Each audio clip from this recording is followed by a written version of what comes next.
Lendas da Ciência. Nascer. Distribuição Sinapse. Versão brasileira RGA Rio.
Qualquer que seja o momento da história, em qualquer comunidade ou civilização das mais elaboradas, ou em uma tribo que chamam de primitiva, é possível encontrar um saber antes do surgimento da ciência.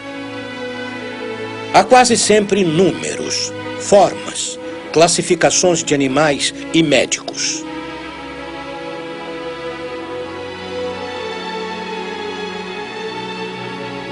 Ainda não é o início da ciência. Por quê? Porque em determinado momento da história, aconteceu uma coisa extraordinária. Todos os saberes se moveram juntos. Tudo começou a se transformar e a nascer. Tudo mudou. As técnicas do saber, o ensino, a matemática, a física, a astronomia, a química, a medicina. De repente, parecia que o corpo do saber avançava como um grande rio, como um tronco principal. A partir daí, quando e onde foi que a ciência começou?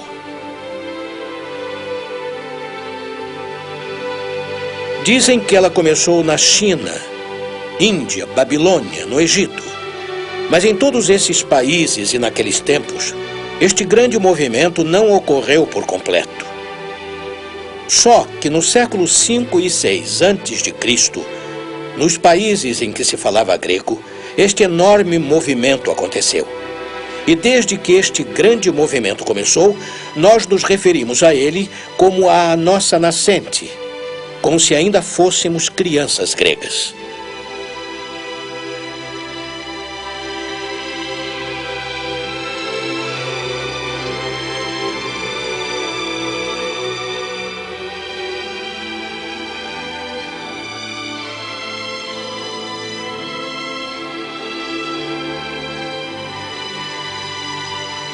O que os gregos inventam primeiro é o que eles chamaram de paideia, o que passou a se chamar de educação das crianças, a pedagogia. O que se aprendia? Primeiro a Odisseia e a Ilíada de Homero, os poemas homéricos. A Odisseia é uma viagem. Vimos partir Ulisses, marujo astucioso, por todas as terras e mares desconhecidos. Esta viagem era a pedagogia. Quando Ulisses partiu para sua viagem, foi por terras conhecidas e mares desconhecidos. Consequentemente, ele cartografou o mundo. O primeiro aprendizado da criança grega é o mundo, a geografia. Na medida em que se estuda a geografia, também se estuda um pouco de história. Os povos que se encontram, as terras que se atravessam e assim por diante. Mas quando se navega, é preciso se orientar e não apenas observar o litoral, mas o céu também. Assim, aprende-se elementos de astronomia. Mas para navegar, também é preciso saber usar a barra, içar as velas, conhecer o conjunto de ações de um marinheiro em um barco. Além do mais, como construir o navio, como se orientar com a luz. Portanto, todas as artes, os ofícios e as ciências da época estão reunidas na narrativa da Odisseia. E a paideia é científica, pois muitas coisas da ciência se encontram nesta narrativa. Mas ela também é prazerosa, pois a Odisseia é um texto maravilhoso que pode ser recitado, já que tem versos, e cantado, já que tem música.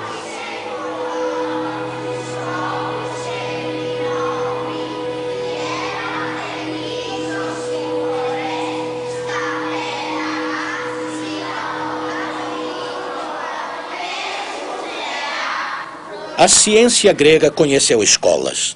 Em todas as cidades do litoral do Mediterrâneo existiram escolas, não apenas de ensino para crianças, mas também campos, centros de pesquisa e até o que chamamos de universidades. Havia grandes nomes como Hipócrates em Cós, Platão em Atenas. Árquitas de Tarento, Platão de Atenas, Hipócrates de Cós, Eudóxio de Cnido, Tales de Mileto. Eles tinham o seu nome e o local de origem.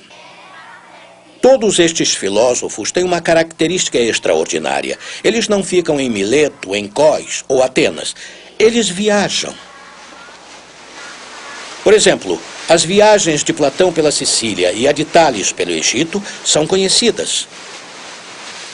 E a de Hipócrates pelo mundo também, e ele voltou a Cós. São conhecidas também as viagens dos sofistas, que eram verdadeiras enciclopédias, ou seja, grandes sábios que foram pagos para ensinar e vendiam os seus serviços para quem pagasse melhor. Então, o universo da ciência grega, de invenções constantes e de grande dinamismo, era um mundo no qual os cientistas viajavam. Como no mundo de hoje, em que se viaja para encontrar ou trocar informações.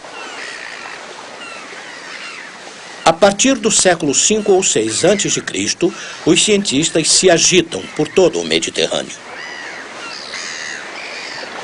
A Odisseia conta a história de Ulisses e Telêmaco, seu filho, que partiu em busca do pai que havia se perdido nas águas azuis do Mediterrâneo. Encontrarás os locais em que Ulisses errava quando encontrares o sapateiro que costurou a bolsa dos ventos, dizia Eratóstenes. Assim também é para a ciência e para a viagem pelo saber. Tudo está contido na bolsa dos ventos. Partir em sua descoberta é buscar o sapateiro, puxar o fio que costurou a bolsa. Assim como Penélope, que puxava o fio da tapeçaria ao fim do dia. Ninguém sabia o que ela tecia. Que quadro! Que legenda! Aí está a Odisseia. Eis a longa e perigosa viagem.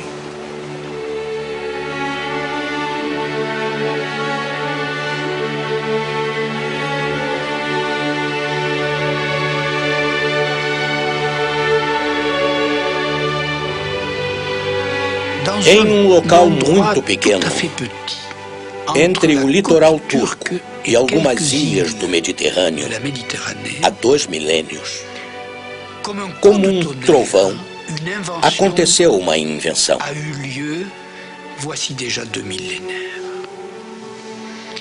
Esta invenção cabe em uma só palavra, apenas uma.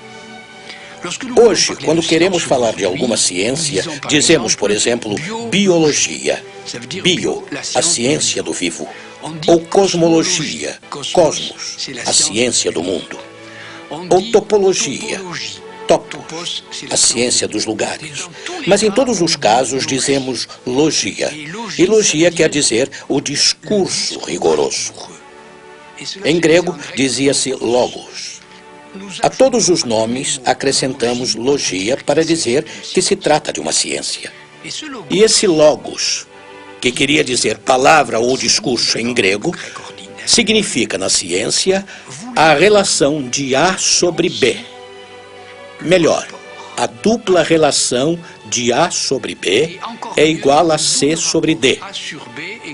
E eles chamavam isso de analogia. E esse logos, ou relação, foi inventado exatamente nesse local. Vejam como.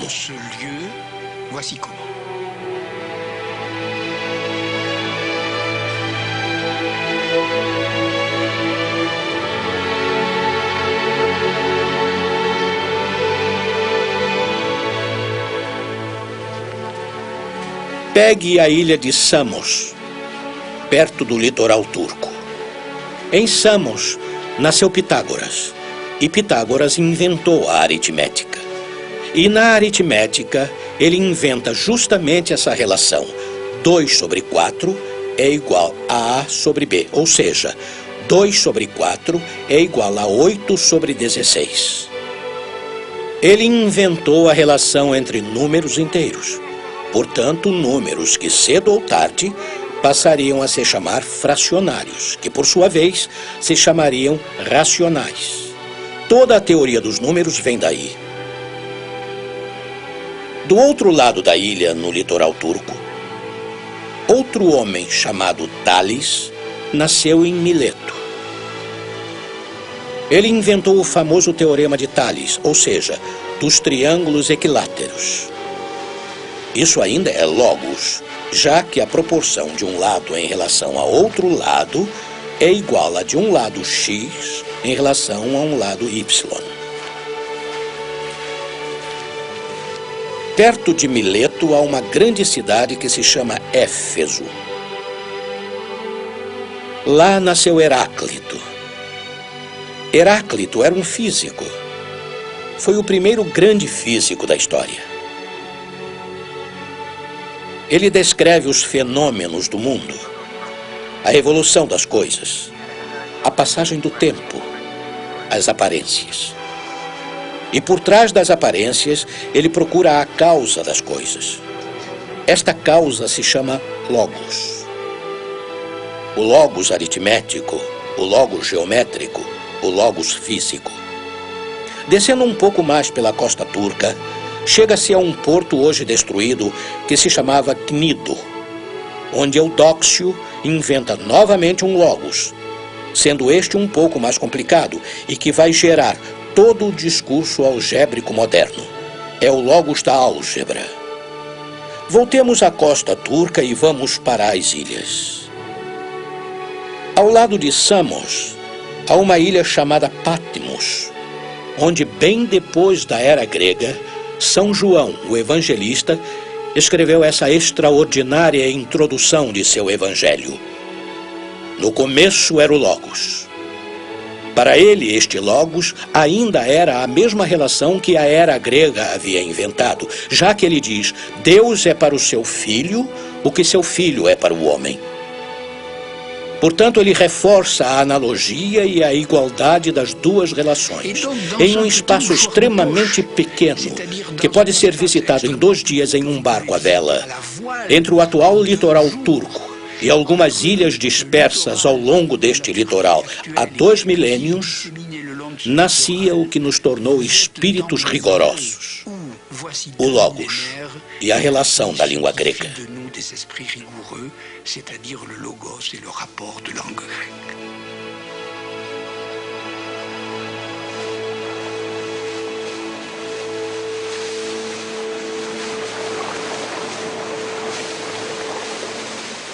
Para entender bem o espírito grego, um mapa mostra que a Babilônia está no centro do mundo e que o rio que por ele passa, o Eufrates, é o principal rio do mundo. E toda a população em volta está ao mesmo tempo distante, esquecida e desprezada. Se compararmos esse mapa ao primeiríssimo mapa, que é provavelmente o de Anaximandro, iremos notar que o mapa dos gregos é o mapa do mundo. Todas as terras habitadas estavam lá. A Grécia é um caso particular, mas todo o Mediterrâneo está representado. O mundo mais ou menos circular está representado e cercado pelo rio-oceano. De um lado, há um mapa particular que considera que a sua própria cidade é o centro do mundo. E do outro, um mapa mundi, algo universal.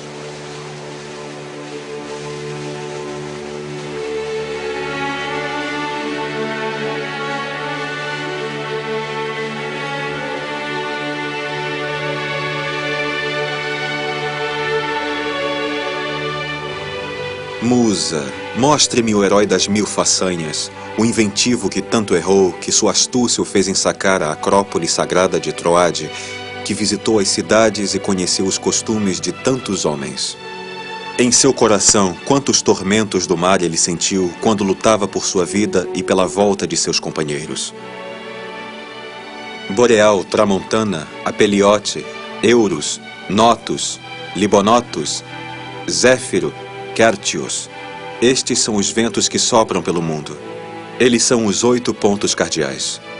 Isto é o que sabe Ulisses quando inicia sua viagem a partir de Ítaca em volta do Mediterrâneo.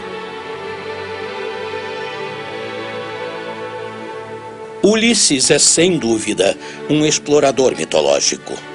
Ele deve corresponder a figuras históricas, mas as suas viagens são certamente uma compilação de muitas outras viagens. Mas conhecemos exploradores reais, como Pítias de Marsella. Ele viveu no século IV a.C. Ultrapassou a paideia, a pedagogia, ou seja, a viagem das crianças e a viagem de Ulisses ao mesmo tempo. Ele parte de Marsella, vagueia pelo sul, passa pelo que chamavam de Colunas de Hércules, o atual Estreito de Gibraltar, sobe ao longo da costa espanhola, reconhece as ilhas de Ponant, perto de Ouessant. Ele passa pela Mancha e dá certamente a volta da Inglaterra. Alguns acreditam que ele foi até a Islândia. De qualquer forma, ele explorou a Escandinávia, o que hoje chamamos de Noruega, Suécia e as costas da Finlândia. Portanto, ele tem uma vasta experiência de países e mares, além das terras habitadas, ou seja, do Mediterrâneo. E estamos praticamente convencidos de que ele fez essa viagem por vários motivos. Primeiro, porque Plínio o Antigo, em sua História Natural, descreve com muita precisão uma obra que ele teria escrito, que não existe mais, obviamente, e chamava-se Oceano. Nela, ele analisa a força das marés na costa bretã, com os ritmos das marés a partir da Lua. Ele estava quase convencido da influência da Lua nas marés, que já era conhecida desde o século IV por Pítias de Marsella. Eu verifiquei nesse golfo tranquilo a influência da lua nos mares. Neste momento, Artemis, a nossa embarcação, exibe todo o seu esplendor e o mar avançou mais do que ontem e se retirou ainda mais longe. A diferença de altura parece ser 4 vezes maior, o que me parece enorme.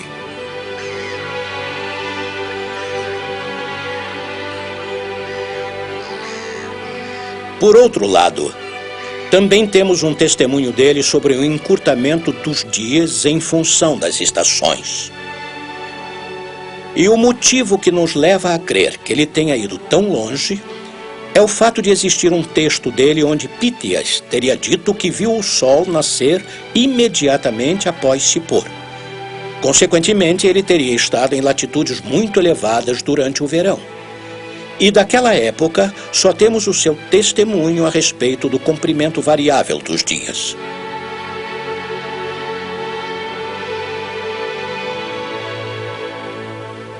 Finalmente o sol surgiu entre as nuvens cinzentas. Pude calcular os números que formam uma relação entre a sombra e a altura do gnomon.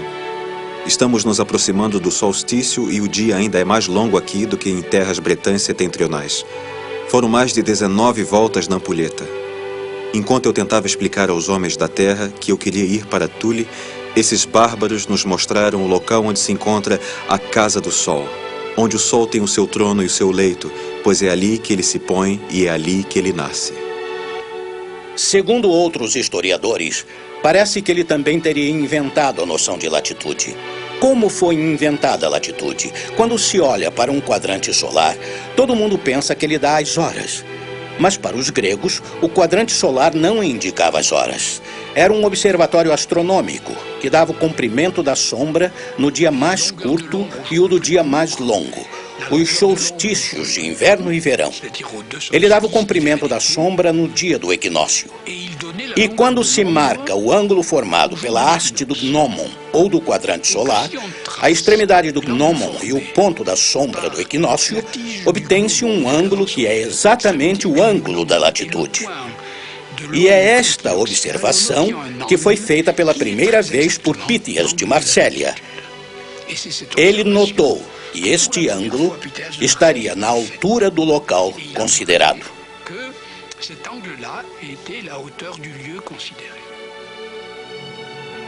Em relação ao comprimento do gnomon e o da sombra, posso afirmar que estamos neste momento a mais de 9.000 etapas de Marsella, acima da linha mediana do mundo. Agora o dia dura cerca de 18 voltas na ampulheta, mas os bárbaros me mostraram que durante o inverno o Sol só aparece no horizonte a 9 côvados, o que concorda com a altura do Sol na posição de Marsella. O inventor da latitude não pode carregar mais do que 3 títulos de uma vez. Ele é astrônomo, pois o quadrante solar é um observatório astronômico. Geógrafo, já que determina a latitude do local. E geômetra, pois só pôde descobrir isso graças a um teorema relativo à igualdade dos ângulos alternados. Para encontrar o ângulo da latitude, também é preciso uma operação no esquema indicado pelo gnomon. Portanto, o seu exemplo é interessante para relacionar a legenda com a história. De um lado, temos a exploração do planeta Terra, de sua figura, sua medida e a relação que pode haver com os desenhos geométricos, ou seja, pontos, ângulos, linhas retas e as medidas.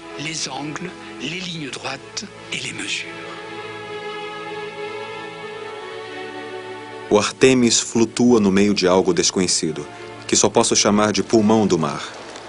Não é gelo, não é ar, nem é água.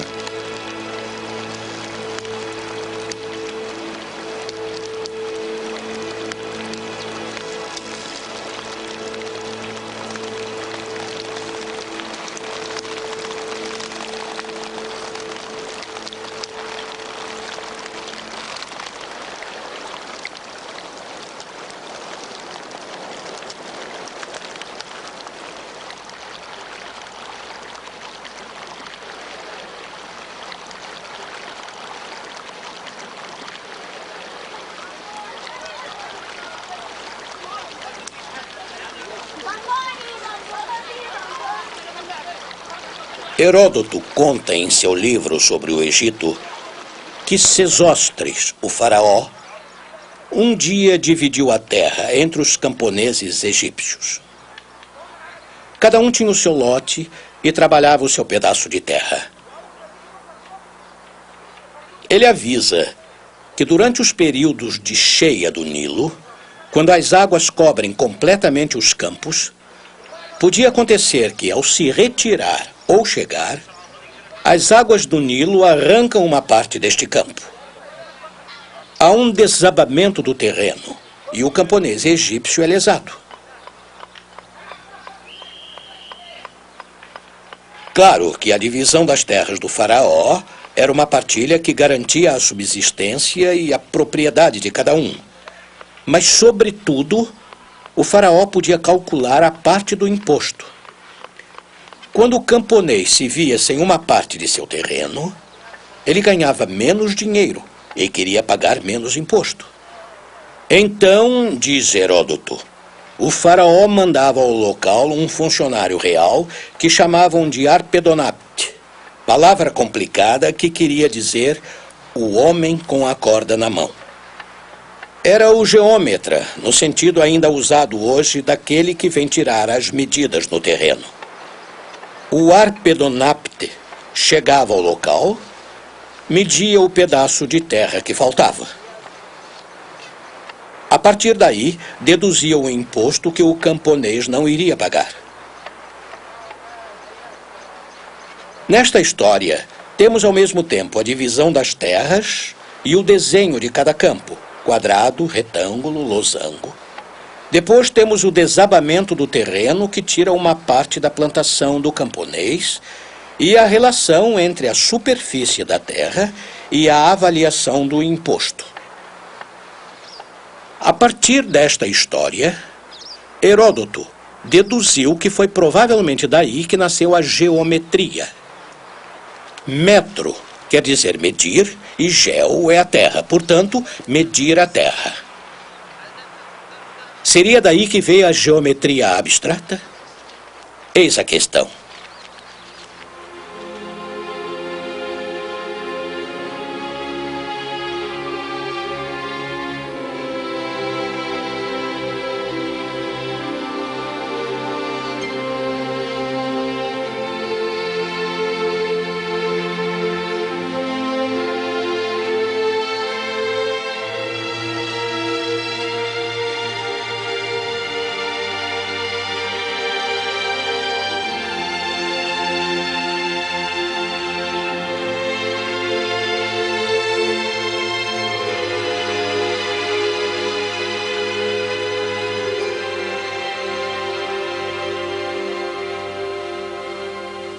Dizem que Tales, a caminho do Egito, viu o sol nascer e se pôr atrás de 3 grandes pirâmides.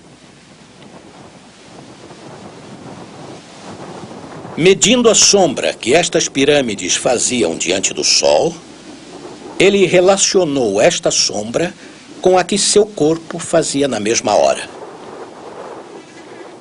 Portanto, temos a pirâmide em pé, a sombra comprida espalhando-se por trás da pirâmide. Temos o homem em pé com sua sombra na areia. Aí estão 2 triângulos. E ele observa que a relação entre a altura de uma pirâmide e a sua sombra é a mesma do que a de seu corpo e a sombra dele.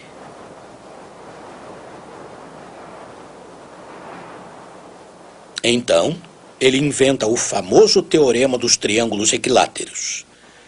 Este teorema dos triângulos é o da escala.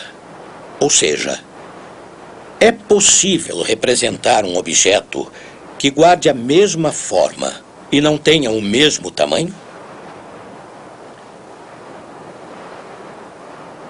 Não variação de forma por variação de tamanho. Este é exatamente o problema da escala.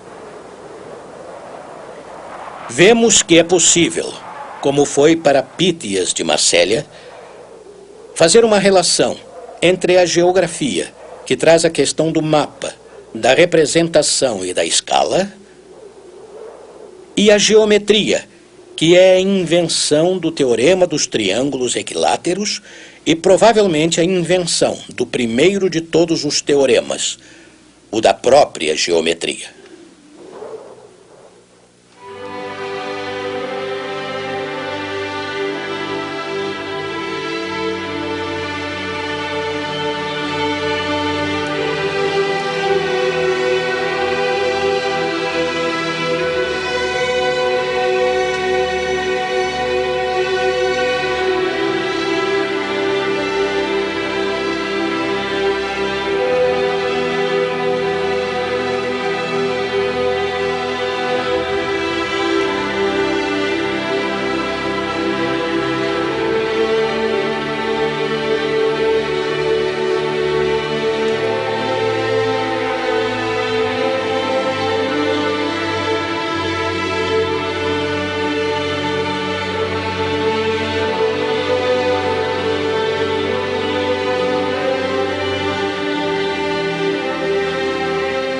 Do Egito, às proximidades das banquisas, dos céus do sul aos do norte, hemisfério austral, boreal, a viagem de Pítias de Massélia permitiu cartografar a terra, mas, de certa forma, o céu também. O céu dos gregos não é o mesmo na Islândia descoberta por Pítias, nem no Egito, onde estiveram Tales e Eratóstenes. A viagem permitiu que céu e terra aumentassem juntos. Ulisses deve ter visto constelações próximas da atual Tunísia que não podia ver no céu de Ítaca.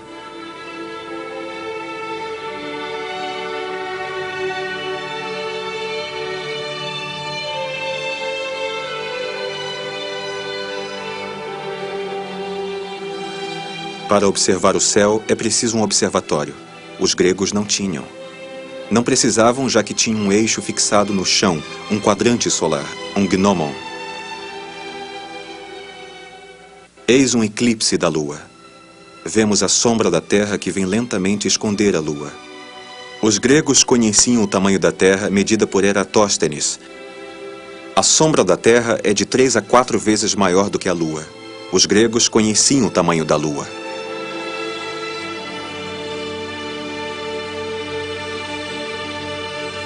E aqui, Aristarco de Samos estimou a distância relativa do Sol e da Lua para a Terra, tirando medidas em um triângulo construído com a maior precisão possível, de modo a ficar igual ao triângulo retângulo formado pelos 3 astros. No instante em que a Lua está em quadratura, e onde bastava, para definir o triângulo, observar o ângulo em relação à Terra. Assim como Tales, Aristarco fabricou o modelo reduzido destas situações astronômicas. Medir o inacessível consiste em reproduzir ou imitar dentro do acessível. Foi o que fizeram Tales, Aristarco, e é o que faz toda e qualquer legenda.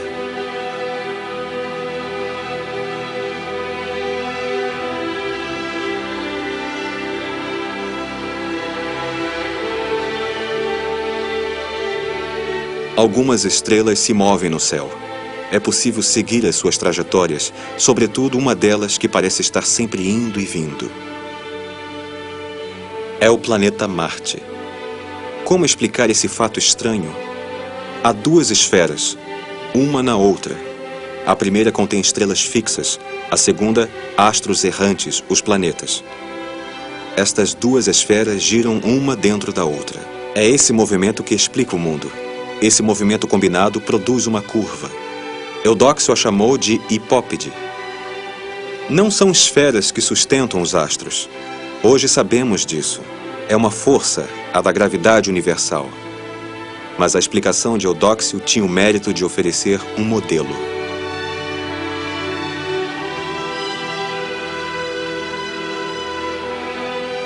O que caracteriza a astronomia grega desde o início, em relação a todas as astronomias que a precedem ou a acompanham, é a extraordinária precisão do modelo geométrico que eles usaram. Os gregos só tinham uma ideia em mente: explicar as aparências. O que aparece e como explicar o que aparece. Fenômeno é uma palavra grega que quer dizer aparência. Por trás da aparência há um motivo, e este motivo é sempre explicado de forma geométrica. Por exemplo, desde o começo até Ptolomeu, até o fim da era grega, os gregos hesitaram entre a ideia de que o Sol poderia ser o centro do mundo ou que a Terra era o centro do mundo. Portanto, havia 2 modelos possíveis: o que chamamos de geocêntrico, com a Terra no centro do mundo, ou heliocêntrico, com o Sol no centro. Supondo que o heliocentrismo seja verdadeiro, existe um modelo geométrico que o explique. Como os planetas giram em torno do Sol? Como a Terra gira em torno dele? Supondo que o geocentrismo seja verdadeiro, como os planetas giram em volta da Terra? Como as estrelas giram em volta dela? Um novo modelo geométrico explica isso. E neste caso, os gregos diziam que há uma equivalência das hipóteses. Ou seja, já que posso explicar de maneira racional o movimento do mundo a partir da primeira hipótese ou da segunda, então os 2 modelos são equivalentes. Não se pode imaginar tanta precisão, exatidão e tolerância nas teorias. Os gregos incluíram na astronomia o modelo da geometria. E este foi o caminho escolhido pela ciência, que ainda segue por ele. É um caminho que nunca falhou.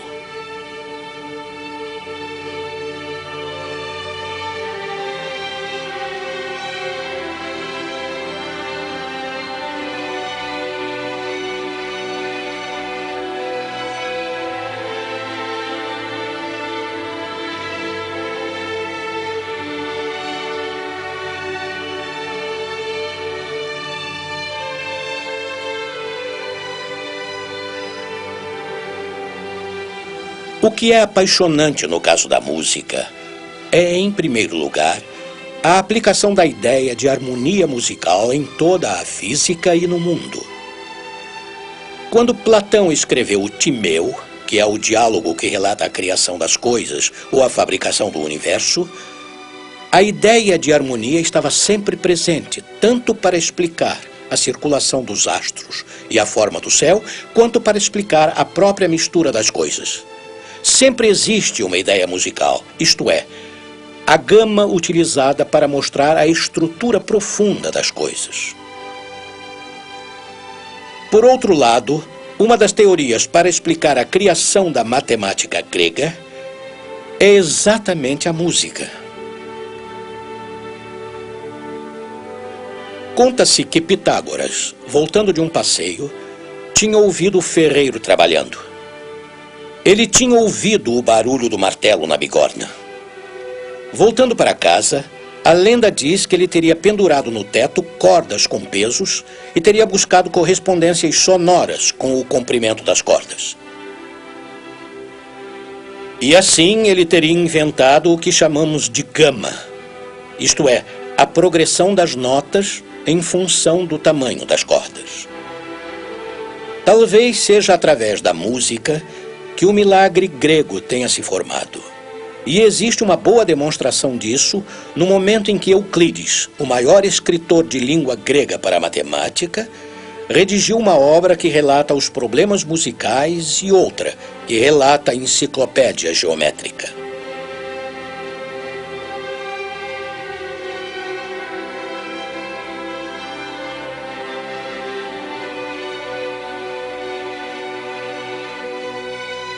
Uma das teorias gregas relativas ao mundo da física e ao mundo abstrato era a teoria pitagórica que se expressava em uma frase: tudo são números. Ele queria dizer que o número era o modelo de explicação geral de todas as coisas. Portanto, isso também valia para a astronomia, o movimento do céu e para a música. As relações musicais eram apenas números. Isso também era verdadeiro para todas as aparências, para a história, as datações e até para as pedrinhas. Aliás, pedrinhas estas que, em latim, chamavam de cálculos, o que quer dizer coisa com a qual se calcula. A mesma estrutura atômica ou interna das coisas era expressável por números. Portanto, nesta teoria, há uma espécie de aritmética universal que hoje nos faz sonhar, pois vemos a mecânica quântica que fala um pouco dessas coisas, ou até alguns processos de nossos algarismos, nos quais vemos que tudo são números.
Sobre nossas embarcações, Zeus, aquele que reúne as nuvens, lançou bóreas que sopravam em violentas rajadas e cobria a terra e o mar de brumas.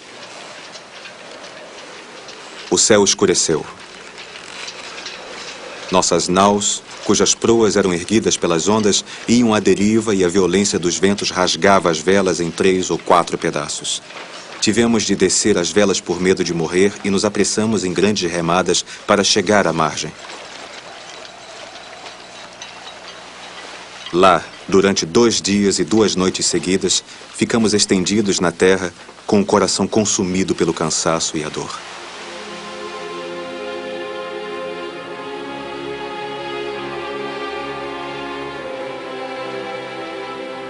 Os gregos se questionavam sobre o que era a natureza, como ela era feita.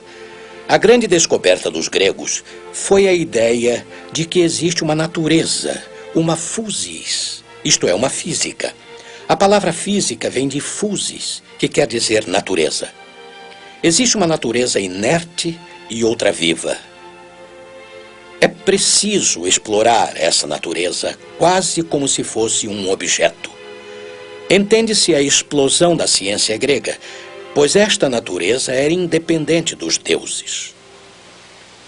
No fundo, antes das explorações da ciência grega, a medicina e a física estavam sempre misturadas às atividades de algum adivinho, padre ou exorcista, às práticas mágicas ou da história das religiões.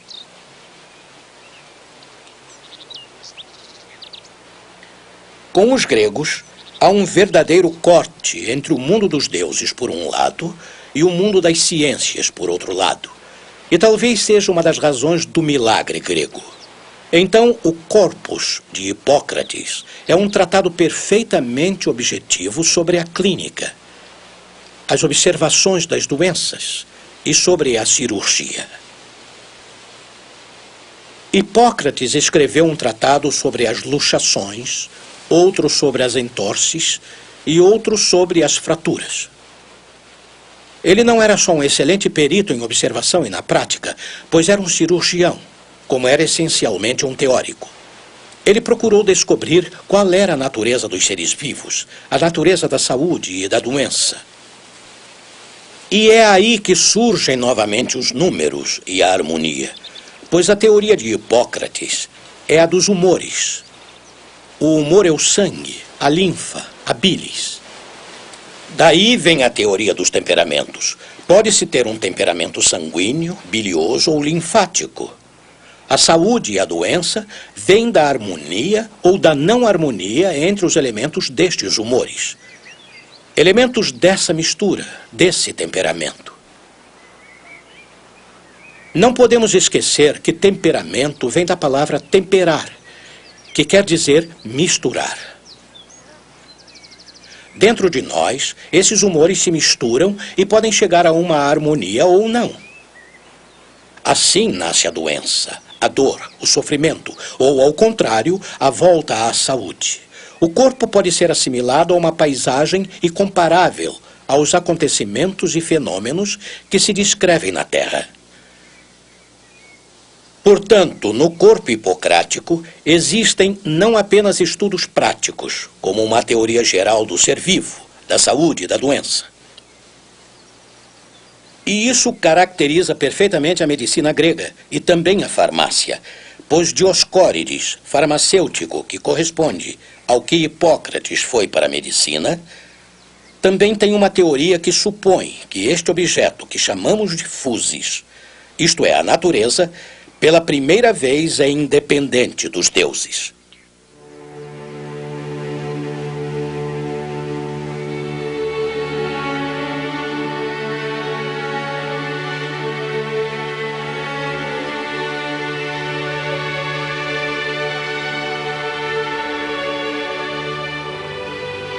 Juro por Apolo, médico, por Esculápio, Ige e Panaceia, por todos os deuses e deusas que tenho por testemunha, que eu cumprirei com todas as minhas forças e capacidade este juramento tal como está escrito. Eu olharei como meu pai, que me ensinou a medicina, e compartilharei com ele tudo o que ele precisará para viver. Olharei estas crianças como meus irmãos, prescreverei aos doentes a dieta que lhes convier com o máximo de saber e apreciação possíveis e evitarei toda e qualquer intervenção prejudicial ou inútil. Nunca aconselharei ninguém a recorrer ao veneno e me recusarei a dar àqueles que me pedirem. Conservarei a minha vida pura e santa, tanto quanto a minha arte. Nunca praticarei operações com as quais não esteja acostumado e deixarei aos cuidados de especialistas. Quando eu for visitar um doente, Só pensarei em lhe ser útil, preservando-me de qualquer malefício ou corrupção com homens e mulheres. Tudo o que ouvir e ouvir na sociedade em pleno exercício de minha profissão, ou mesmo fora dele, que não deve ser divulgado, guardarei o segredo, mantendo-o como algo sagrado. Ao cumprir este juramento sem infringi-lo em nada, que me seja concedida uma vida feliz, assim como a minha arte, e ser honrado para sempre entre os homens. Se o romper e abjurar, que me aconteça todo o contrário. Este juramento é pronunciado ainda hoje por todo médico que quer exercer o seu ofício. É o sermão de Hipócrates.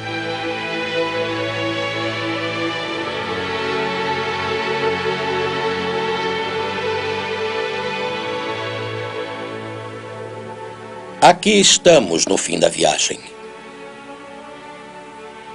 A criança grega, Ulisses ou nós mesmos, visitamos ilhas e continentes. E podemos chamar estas ilhas de ciências ou disciplinas. Vimos o continente da matemática, o da astronomia, o da física, da medicina, da farmacologia. Chegamos ao fim da viagem. Em determinado momento, a ciência grega desaparece.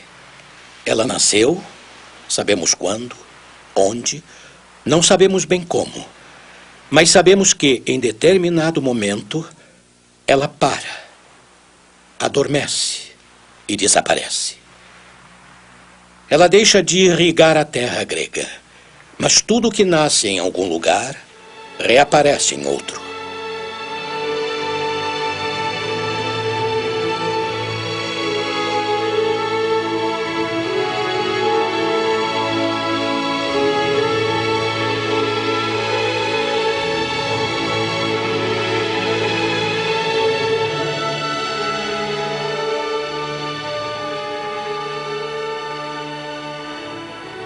Quando partires para Ítaca, espera que o caminho seja longo, rico em peripécias e experiências.